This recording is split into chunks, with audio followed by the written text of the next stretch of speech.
Hello everyone, it's Rano and I'm back after an 8-month hiatus. I haven't been playing much due to the miserable state of the game, and after Overwatch 2 came out, I didn't play a lot either, because of ping issues. I'm now back to do the mid-season patch rundown that was released yesterday. I want to talk about the nerfs as well as the direction the game is going in this patch. Except for the change of aim assist and crossplay, this bunch of paragraphs are somewhat rubbish. So let's start with the most pressing matters. The Zarya nerf. The reason I'm starting with her is because my best friend has been losing his mind over how strong the character is. He did not find a way to play around it as a tank player himself and was forced to, in small occasions, onto mirrors. High elo players also had to deal with this issue with her being so broken. Both her bubbles are being nerfed by 0.5 seconds on the duration and 1 second on the cooldown. It may seem to be too little for some of you, but it is actually a huge nerf. The consequences aren't devastating since she is still playable at any rank, but she will drop heavily in priority and somewhat fade away from the meta for the profit of Winston. This nerf gives our opponent a larger window to punish poor bubble usage or timing, as well as position. I personally like this nerf since it will force Zarya players to play good Overwatch to get away with murder. The second good nerf is Sombra. She's being tuned on multiple aspects of her kit. The first one being the duration of her hack going from 1.75 seconds to 1.5, followed by the inability to hack the same target for 8 seconds and the nerf of the damage multiplier going from 40 to 25%. If someone knows if the cleanse from Zarya bubble or Kiriko Suzu will reset the 8-second hack, tell me in the comments down below. I believe the nerfs were necessary. The hero was really freaking good, to not say broken, but it was mostly too frustrating to play against.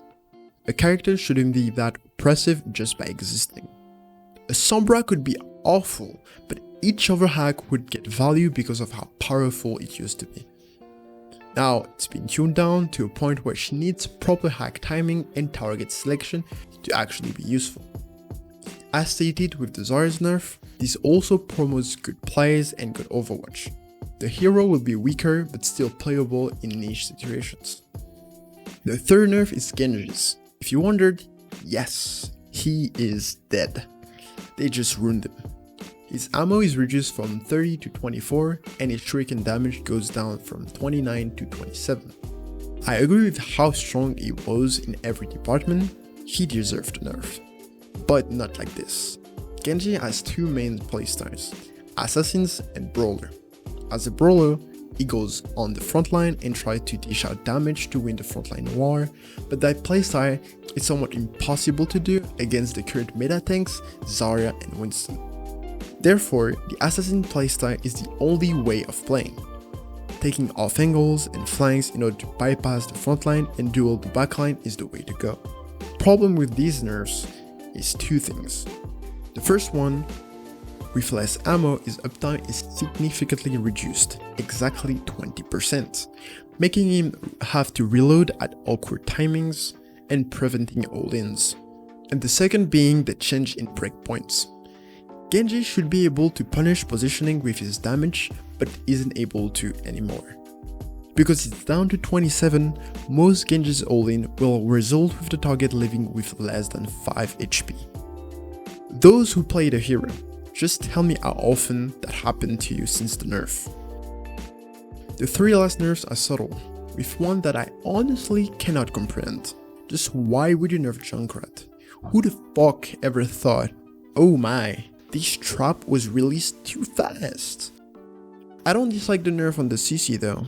Pretty nice. It won't change much of the character since its identity is intact. You will still see as much Junkrat as you used to. D.Va is getting hit on her ability to poke and assassinate targets.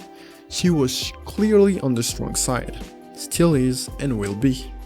Her spread has been increased from 3.5 to 3.75 degree, with the booster's damage reduced from 25 to 15. A little bug fix to top it off, making it easier to farm ult as Baby D.Va. Kiriko's blink is getting a slight nerf since it did too much. Honestly, I didn't even realize she was invulnerable for that long after blinking. It might force Kiriko to teleport on better timings. This patch hasn't been too bad when it comes to balancing, my only issue being the time of release. These nerfs should have happened a week or two ago. You all thought I was going to talk about the lack of Sojourn nerfs as an issue, but actually I won't. She is overly broken, does way too much damage, and it needs to be hotfixed rapidly. But this tells us a lot about Blizzard's balance team philosophy, which is balance for the lower elo. One big issue Overwatch 1 had as a game was balancing solely for high level of play, making it hard for casual players to actually keep playing since the game became unfun.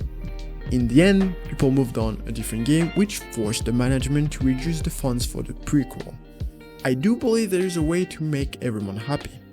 I don't play Sojourn, and I'm not sure exactly how she works, so take this with a grain of salt, and tell me what you think.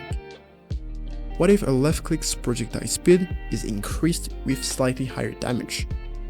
But whenever she holds, her railgun can add one shot on headshots. Her railgun also has a smaller hitbox. That would reduce her skill ceiling as well as increase her skill floor, making her easier in low elo and weaker in high elo. Anyways, I'll do one video of the sort for each and every patch. I'll also do other forms of content as I used to. It will take a while since my understanding of the game isn't as high as I wish it was.